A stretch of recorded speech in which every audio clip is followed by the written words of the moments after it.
noticias, segundo bloque, y como decíamos, ya está con nosotros el diputado Gabriel Otero. ¿Cómo le va? Buen día, ¿cómo anda? Buen día, muy bien, muy contento de estar acá en los estudios de TV Ciudad contigo para hablar de la fila de los inocentes. Yo le iba a presentar, lo presenté como diputado, finalmente estuve simplificando, porque la verdad que tiene un currículum bastante extenso. Es músico, poeta, dijeron por ahí recién, escritor ahora, sí, exalcalde. Sí. Hay de todo un poco. Taximetrista. Taximetrista, es cierto. Sí, muchos Pero años. antes que nada, militante social. Militante social, cooperativista, pero no porque tenga muchos planos, sino porque mientras uno respire, Josema... Hay que hacer de todo. Exactamente. Mientras uno respire, hay que hacer de todo. Tal cual. Bueno, hace muy poquitos días se presentó La fila de los inocentes, este libro que ha escrito Gabriel Otero, que de alguna manera, es autobiográfico. Contá un poco cómo surge esto de plasmarlo en papel. Bueno, la situación, La fila de los inocentes habla de 80 niños que estuvimos en los cuarteles, en cautiverio político con nuestras madres, a lo largo y ancho del país.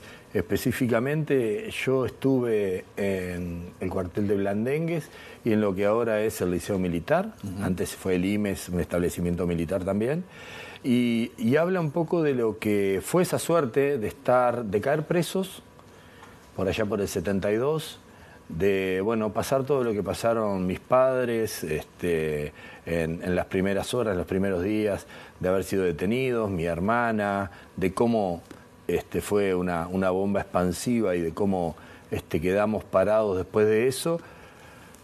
Luego el pasaje por más de 2 años en los cuarteles, en mi caso, yo me fui con casi 5 años de ellos, y tratando de visibilizar estas historias, pero no únicamente desde lo personal, sino de situaciones que compartí con otros niños, que compartí con otras madres, situaciones que compartí con mis hermanos, con mi familia, que creo que aportan, y realmente esa es la intención de este libro, aportan a la historia del pasado reciente, y sobre todo en la apertura de la visibilidad. Desde otra perspectiva que muy poco conocemos, digamos. Exactamente, y ojalá que esta apertura haga que surjan otros relatos. Yo le decía, cometí un sincericidio recién antes de arrancar la nota, que no lo leí completo, pero lo que leí me pareció muy cálido, está contado en primera persona, es una lectura atrapante y que te hace querer más, ¿no?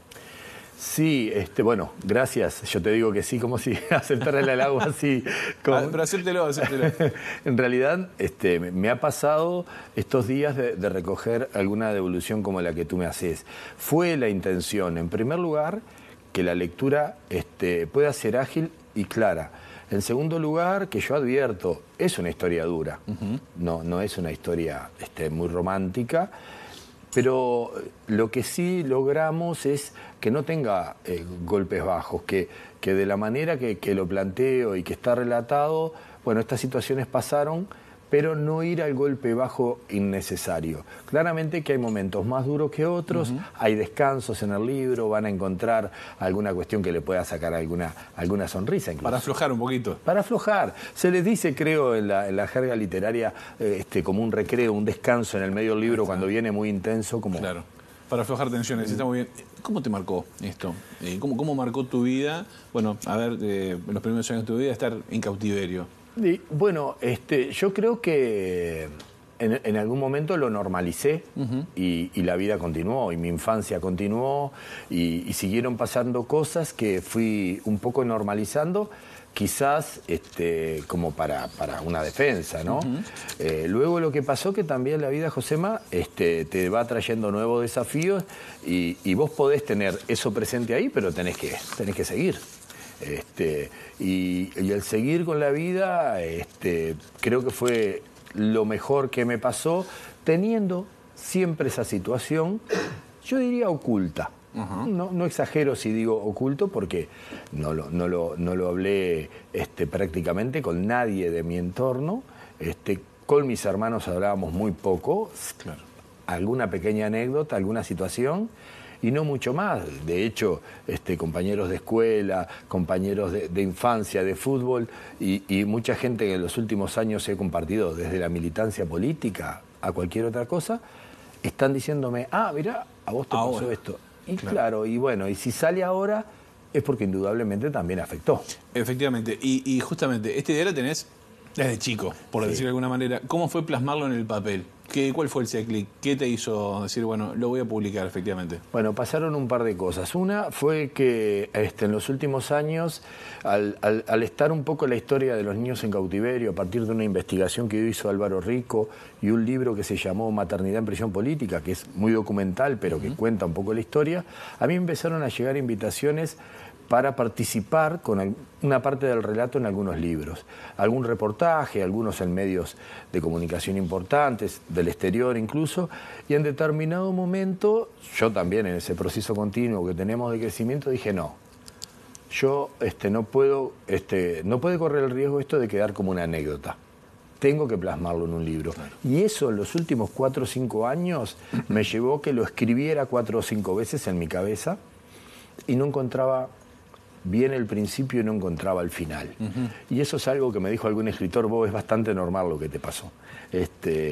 Yo quería saber dónde iba a terminar ese relato, porque tampoco mi vida es una vida que después le pueda interesar a mucha gente, uno tiene que saberlo, eso es una vida. Y cuando encontré el final dije, este es el momento. Y que quede el libro, y que quede la historia, y que quede la reflexión. Ahí hay reflexión política también, ¿no? Hay un contexto político, hay una reflexión política, donde por qué se invisibilizaron determinadas historias, por qué se hicieron públicas las primeras historias por parte de los hombres, además de hombres dirigentes políticos, por qué muchos se llamaron a silencio. Y bueno, pongo la lupa también en eso, y me lo pregunto y lo cuestiono, y espero que eso también sirva para decir, bueno, está faltando mucha gente acá, ¿eh? Acá en realidad no solamente no está todo el relato, sino que esto tampoco estaría terminándose biológicamente. Ahora, teniendo en cuenta esto que vos decís, y bueno, parte de lo que podemos leer en este libro, en la fila de los inocentes, estás en el Parlamento. Sí. En el Parlamento hay ciertas voces negacionistas del pasado reciente. ¿Cómo se coexiste con eso? Cuando es algo que es tan interno, tan íntimo. Sí. Y que digan que esto no pasó o no pasó de esa manera. Negar el horror es bastante complicado de comprender, uno intentando siempre entender los planteos, pero negar el horror, negar los crímenes de lesa humanidad como se han negado, nos cuesta creer. Ahora está todo esto de los archivos, Josema, y yo quiero aprovechar este momento para decir que es bastante peligroso lo que está pasando. A ver. Claro, poner a la población información que no está chequeada, información que uno no sabe de qué manera se logró, en qué momento esos interrogatorios se hicieron, en qué momento esa información, ese seguimiento se hizo. Más que información, en realidad estamos planteando que la población tenga acceso a determinados archivos que después no va a saber leer, que no se va a poder comprender, sí, que no hay un hilo. Entonces, son muy complejos. Es muy complejo. Cosas como estas son diferentes, que uno puede dar la cara y decir, esto lo dije yo, esto lo viví yo, y creo que en ese sentido lo vivo con mucha preocupación, porque realmente no se trata únicamente de demostrar lo que pasó, se trata de tener la credibilidad, la transparencia suficiente como para que cada ciudadano evalúe. Nos quedan pocos minutos. El ministro de Defensa, Javier García, a propósito de este tema que vos estás señalando, decía que bueno, está bien que se liberan estos archivos para que todo el mundo tenga acceso a ellos. Sí, pero el ministro sabe que esos archivos justamente no tienen, digamos, no tienen el análisis que corresponde, porque recibe los archivos, hay que llevar un análisis, saber cuál es su procedencia. A ver, los archivos de Castiglioni, ¿quién los escribió? Los debe haber escrito él. ¿De qué manera consiguió esa información? Sí. Entonces, si yo quisiera entender al ministro Javier García por el lado de liberar la información, bueno, está bien, podemos compartir, pero hay una responsabilidad por parte del Estado que se le está escapando. Y sobre todo en el ministro, que en su juventud wilsonista me consta que fue un militante por los derechos humanos. Me parece que esto lo está poniendo en un rol que en su juventud estaba muy lejos. Otero, no tenemos más tiempo, pero quiero tomarme 30 segundos, 45 segundos más para que me hable de la etapa de la fila de los inocentes, que entiendo que tiene cierto valor afectivo. Bueno, tiene muchísimo. A ver. Ese barco, como otros tantos barcos, los hicieron los compañeros en el Penal de Libertad. Yo siempre digo, ese barco me lo regaló mi padre, pero tiene mano de decenas de compañeros y después se repartían los barcos y ese fue el que nos tocó a nosotros, me tocó a mí personalmente, lo siento muy mío. ¿Lo tenés todavía? Sí, claro, y lo tengo ahí en el despacho, es lo único que tengo en el despacho. Bien. Y lo que se ve de fondo es un rebozo que mi madre tejió en Punta de Rieles para mi primer sobrino, para Sebastián, que hoy en día es un hombre grande.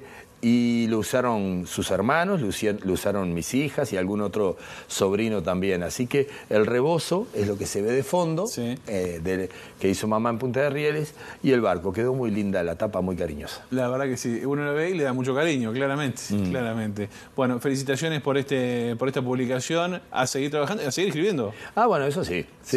Ya te digo, mientras respire... Perfecto. ¿Y la guitarra también? La guitarra sí, también. No la suelta. No.